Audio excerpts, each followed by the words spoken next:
দেশের আলোচিত চিত্রনায়িকা পরীমণি গত বছর থেকেই তার জীবনের জ্বর কম নয়। স্বামী শরীফুল রাজের সঙ্গে বিচ্ছেদের পর থেকে ছেলে রাজ্যকে নিয়ে নিজের মতো করে জীবনযাপন করছেন অভিনেত্রী। প্রায় 2 বছরের বিরতির পর কামব্যাক করেছেন গ্ল্যামার ওয়ার্ল্ডে। বাংলাদেশের একাধিক সিরিজ সিনেমায় অভিনয় করার পর এবার টলিউডেও ডেবিউ করবেন পরী।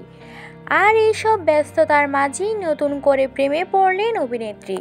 নিজের ফেসবুক আইডিতে একটি ছবি প্রকাশ করে পরীমণি লিখেছেন, এমন মুগ্ধ হয়ে এর আগে নিজেকে চেয়ে দেখেনি কখনো, কিন্তু এখন দেখি, প্রাণ ভরে নিজেকে দেখি, আর সাহস করে নিজেকে নিজের ভালোবাসার কথা জানান দিই।